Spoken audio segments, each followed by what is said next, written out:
Ponni serial 4 எபிசோடில் பொன்னி எல்லாத்தையுமே ரொம்ப கோபமாக பேசிட்டு சபதம் போட்டுட்டு மேலே போகிறாங்க. அதை பார்த்து அங்கே இருந்த பிரீத்தி, அப்புறம் ஜெயா, பவானின்னு சொல்லி எல்லாருமே ஒரு மாதிரி உறைஞ்சி போய் பார்க்குறாங்க. என்ன இந்த பொண்ணு இப்படி பேசிட்டு போகிறா, இவ பேசுறதை பார்த்தா நமக்கே கொஞ்சம் டவுட்டாக இருக்குது அப்படின்ற மாதிரி பார்க்குறாங்க. அதுக்கப்புறமா சக்திக்கு ஒரே சந்தோஷமாக இருக்குது. பொன்னியை பார்த்துட்டு நம்ம பிரீத்தி சொல்கிறாங்க ஜெயா கிட்ட, பார்த்தீங்களா ஆண்டி எந்த அளவுக்கு திமிரா பேசிட்டு போகிறான்னு சொல்லிட்டு, ஒன்றும் இல்லாதவ இவ ஊர்லேருந்து வந்துட்டா, ஆனால் அதுக்குன்னு என்ன பேச்சு பேசுகிறா பார்த்தீங்களா, அதுவும் உங்கள் முன்னாடியே நான் பேச்சு பேசுகிறாளே, இவெல்லாம் என்ன ஆண்டி பண்ணுறது நம்ம அப்படின்னு மாதிரி பேசுகிறாங்க. ஜெயா உடனே இருக்கட்டும் பிரீத்தி பார்த்துக்கலாம் விடு அப்படின்னு மாதிரி சொல்கிறாங்க. உடனே அந்த இடத்துல சக்தி சொல்கிறாரு, என்ன பிரீத்தி திரும்பவும் ஆரம்பிச்சிட்டியா, உனக்கு ஏன் பொன்னி மேலே இவ்வளோ கோவம்? பொன்னி கரெக்டாக தான் இருப்பாள் எனக்கு தெரிஞ்ச வரைக்கும். அவள் இந்த அளவுக்கு சத்தம் போட்டு பேசுகிறா அப்படின்னா கண்டிப்பாக அவளுக்கு எந்த பிரச்சனையுமே இல்லைன்னு அர்த்தம். அதனால தான் அவள் அப்படி பேசிட்டு போகிறான். நீ சும்மா அம்மா கிட்ட ஏதாவது ஏற்றி விட்டுட்டே இருக்காத அப்படிங்கிற மாதிரி பொன்னியை பற்றி சக்தி பேசிட்டு உடனே மேலே போயிறாரு. பிரீத்தியால் எதுவுமே பேச முடியல. உடனே பிரீத்தி வெளியே வந்துட்டு அவங்க அம்மா அப்பா கால் பண்ணுறாங்க. கால் பண்ணி இந்த மாதிரி பொன்னி வந்து இப்படிலாம் பேசிட்டாமா அப்படின்னு சொல்லவும், அப்போது அவள் வெளியில் போலியா வீட்டை விட்டு அப்படின்னு கேட்குறாங்க. இல்லைம்மா, அவள் வந்து நாம் எதிர்பார்க்கவே இல்லை வீட்டை விட்டு வெளியில் போவான்னு சொல்லி பேக்கெல்லாம் எடுத்துகிட்டு வெளியில் கிளம்பிட்டா. கிளம்புற நேரத்தில் இன்னும் யோசிச்சான்னு தெரில, திடீர்னு நீங்களாம் இப்படி என் மேலே பழிய போடுறீங்க, அதெல்லாம் கேட்டுட்டு நான் அமைதியாக போக முடியாது. கண்டிப்பாக இதில் என்ன நடந்துச்சு அப்படிங்கிறத உண்மையை உங்கள் எல்லாருக்கும் சொல்லிட்டு தான் நான் வெளில போவேன் அப்படின்னு சொல்லி வீட்டுக்கு வெளியில் போக வேண்டியவ அப்படி நின்றுட்டு பெரிய சபதம்லாம் போட்டா. அவள் விட்டு டைலாக்லாம் பார்த்தா எனக்கே பயமாக இருக்குது அப்படி இப்படின்னு பொன்னி பேசின எல்லாத்தையுமே பிரீத்தி அவங்க அம்மா அப்பாட்ட சொல்கிறாங்க. இப்போ என்ன பிரீத்தி பண்ணுறது, அதாம்மா எனக்கு ஒன்றும் புரியல, விட்டால் இந்த பொன்னி தேவையில்லாத பிரச்சனையை கலவரா போல் அப்படின்ற மாதிரி பேசிகிட்டு இருக்காங்க. பேசி முடிச்சுட்டு அப்புறம் அவங்க அம்மா அப்பா சொல்கிறாங்க, சரி விடு பிரீத்தி பார்த்துக்கலாம், ஏதாவது ஒரு பிளான் பண்ணி அந்த பொன்னியை சிக்க வைக்கலாம் அப்படின்ற மாதிரி முடிவு பண்ணுறாங்க. முடிவு பண்ணிவிட்டு பிரீத்தியும் வீட்டுக்கு வந்துடுறாங்க. வந்த உடனே அடுத்த நாள் காலையில் எல்லோரும் வந்து சாப்பிட்லான்னு பார்க்குறாங்க. அப்போது எந்த ஒரு சாப்பாடுமே ரெடி ஆகாமல் இருக்குது. அதை பார்த்து சுந்தரம் ஒன்றே கேட்குறாரு, என்னத்த இந்த பொன்னி ஒன்றும் வெளில வரல போலக்கு, பாவம் மகாராணி இன்னும் தூங்குறாங்களா, சமையல்லாம் யார் பண்ணுறா நினச்சிட்ருக்காங்க அப்படின்ற மாதிரி பேசிகிட்டு இருக்காரு.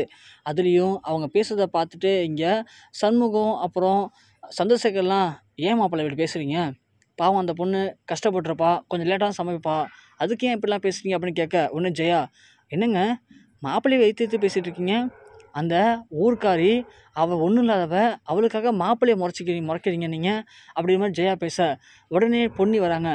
என்ன ஊர்க்காரி, என்ன ஒன்றும் இல்லாதவ, எனக்கும் எல்லாம் இருக்குது, என்கிட்ட எல்லாமே இருக்குது, நான் யாருக்காகவும் அப்படி ஒன்றும் சும்மா சமைச்சு போடணும் அப்படிங்கிறது அவசியம் இல்லை அப்படின்னு சொல்ல, உடனே சுந்தரம் சொல்கிறாரு, என்ன சும்மா சமைச்சு போடுற, நீயே இந்த வீட்டில் தான் தங்கியிருக்க, இந்த வீட்டில் தான் சாப்பிட்ற, அப்புறம் தங்கியிருக்க சாப்பாட்டுக்கும் தங்கியிருக்க ரூமுக்கும் யார் காசு தருவா, அப்புறம் இங்கே இருக்கிற வேலை நீ செஞ்சு தானே ஆகணும் அப்படின்னு மாதிரி சொல்ல, உடனே பொன்னி சொல்கிறாங்க, பரவாயில்ல இனிமேல் நான் காசு கொடுத்து சாப்பிட்டுக்கிறேன், ஏன் என்கிட்ட காசு இல்லைன்னு நினச்சிங்களான்னு கேட்கவும், பாடுறா நீயே ஒன்றும் இல்லை வெட்டு ஒன்றை நான் காசு இருக்க போது நீ சாப்பிட போகிற, நீயே சும்மா இங்கே ஓசு தான் சாப்பிட்டுருக்க, அதுக்கு இருக்கிற வேலையை செஞ்சுட்டு ஒழுங்காக சாப்பிட்டுட்டு மூலையில் அடக்க உடக்கமாக இரு, அதுதான் உனக்கு நல்லது அப்படிங்கிற மாதிரி சுந்தரம் சொல்கிறாங்க.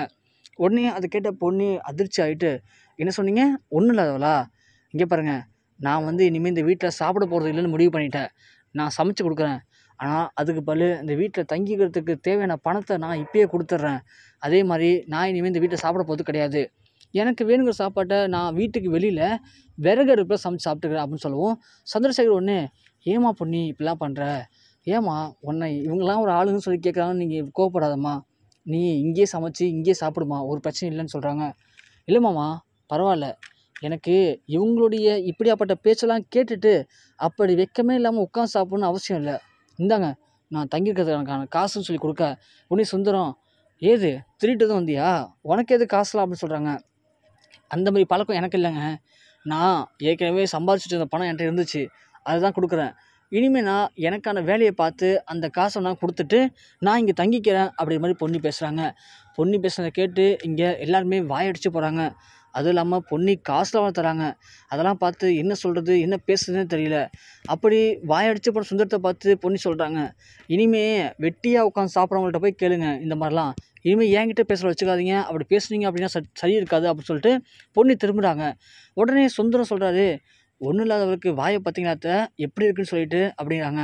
உடனே பொன்னி திரும்பி, இனிமே உங்களுக்கு மரியாதை அவ்வளோதான், ஸோ மரியாதையாக பேசுனீங்க அப்படின்னா உங்களுக்கு இனிமேல் மரியாதை இருக்கும். இல்லை அப்படின்னா வேறு மாதிரி ஆகிடும் அப்படின்ற மாதிரி பொன்னி சொல்ல, உடனே இந்த இடத்துல பவானி சொல்கிறாங்க, ஏய் பொன்னி, என்னடி உனக்கு ரொம்ப தான் வாய் அதிகமாகிட்டே இருக்குது, என் புருஷனை பார்த்து அப்படி பேசுகிற மரியாதை இல்லாமல் அப்படின்னு சொல்ல, உடனே பொன்னி சொல்கிறாங்க, உங்கள் புருஷன் இல்லைங்க, யாராக இருந்தாலும் சரி, இனிமேல் எனக்கு வா போ அவ இவ அப்படின்னு மரியாதை இல்லாமல் பேசுனீங்க அப்படின்னா நானும் திரும்ப அப்படி தான் பேசுவேன். எனக்கு இனிமேல் யார் மரியாதை கொடுத்து பேசுவீங்களோ அவங்கள மரியாதையாக பேசுவேன், மரியாதை நடத்துவேன். மரியாதை இல்லாமல் பேசுகிறவங்கள கண்டிப்பாக நான் திரும்ப அப்படி தான் பேச போகிறேன் அப்படின்ற மாதிரி பொன்னி சொல்லிட்டு போகிறாங்க. அதை பார்த்து சுந்தரம், ஜெயா, பவானின்னு சொல்லி எல்லாருமே அதிர்ச்சி அடைஞ்சு பார்க்குறாங்க. சந்திரசேகருக்கு ஒரே மகிழ்ச்சியாக இருக்குது. தான் குடும்பத்தை கட்டுப்படுத்துறதுக்கு இனிமேல் ஒரே ஆள் அப்படின்னா கண்டிப்பாக அது பொன்னியால் மட்டும் தான் முடியும். இனிமேல் இந்த குடும்பத்தை கண்ட்ரோலாக கொண்டு போகிறது பொன்னி தான் அப்படின்னு நினைக்கிறாங்க. சக்தி அப்போ தான் வெளில வராரு. வெளியே வந்து சக்தி கிட்ட பிரீத்தி எல்லாத்தையும் சொல்கிறாங்க, இந்த மாதிரிலாம் பொன்னி பேசிட்டு போகிறா, அதுக்கெலாம் நீங்கள் கொடுக்குற இடம் தான் காரணம் சக்தி, நீங்கள் கொஞ்சம் கண்ட்ரோலாக இருந்தீங்க அப்படின்னா அந்த பிரச்சனை இருக்காது. ஒன்றும் இல்லாதவ அவள் போய் சொல்கிறான்னு சொல்லி நம்புறீங்களா நீங்கள் எல்லாத்தையும், அவள் இப்போது ஆன்ட்டி முன்னாடியே இப்படி கண்டபடி பேசுகிறா அப்படின்னு சொல்ல பொன்னி சக்தி சொல்கிறாங்க, பொன்னி மேலே எனக்கு நம்பிக்கை இருக்குது. எனக்கு பொன்னி தான் செஞ்சிருப்பாள்னு ஒரு 10% டவுட் இருந்துச்சு. ஆனால் பொன்னி பேசின பேச்சை கேட்டால் எனக்கு நல்லாவே புரியுது பொன்னிக்கு இதில் இந்த சம்மந்தம் இல்லைன்னு சொல்லிட்டு. அதனால் பொன்னியை நான் முழுசாக நம்புகிறேன் அப்படின்னு சக்தி சொன்னதை கேட்டு பிரீத்தி சொல்கிறாங்க, என்ன சக்தி இப்படி பேசுகிறீங்க, சத்தமாக பேசிட்டா எல்லாமே உண்மைன்னு ஆகிடுமா அப்படின்னு கேட்க, ஏன் பிரீத்தி, ஏன் உண்மையில நினைக்கிற, பணம் தான் முக்கியம்னு சொல்லி நீ என்னைக்கு கல்யாணத்தில் அப்படியே அம்போன்னு விட்டுட்டு ஓடனியோ அன்றைக்கே தெரிஞ்சு போச்சு உன்னை பற்றி எல்லாமே. எனக்கு அப்போதைக்கு வாழ்க்கை கொடுத்தது பொன்னி தான். அதனால் பொன்னி நான் முழுசாக நம்புகிறேன். நீ காதலிக்கும் போது ஒரு சில விஷயங்களை பற்றி பேசுவேன், ஆனால் எனக்கு அப்போல்லாம் அது புரியல, ஆனால் இப்போது நல்லாவே புரியுது. அதனால் எனக்கு இனிமேல் இந்த லைஃப்பில் இனிமேல் எனக்கு எல்லாமே பொன்னி தான். நான் சொல்லப்போனால் இந்த ஜென்மத்தில் இனிமேல் எனக்கு பொண்டாட்டி அப்படின்னா கண்டிப்பாக அது பொன்னி மட்டும்தான். என்னால் இனிமேல் அந்த இடத்துல வேறு யாரையும் யோசித்து பார்க்க முடியாது. தேவையில்லாமல் நீ மனசை போட்டு குழப்பிக்காமல் நல்லபடியாக இருக்கிறது உனக்கு நல்லது அப்படிங்கிற மாதிரி பிரீத்திகிட்ட பேசுகிறாங்க. பிரீத்தியால் ஒன்றுமே பேச முடியல. என்ன ஆண்டி சக்தி இப்போல்லாம் பேசுகிறான் அப்படின்னு சொல்கிறாங்க. சக்தி சொல்கிறாரு, இங்கே பாரு பிரீத்தி, உன்னை இந்த வீட்டுக்குள்ளே கொண்டு வந்ததே நான் தான். ரொம்ப கெஞ்சினியன்னு சொல்லிட்டு தான் உன்னை போன வீட்டில் விட்டு வச்சுருக்கேன்.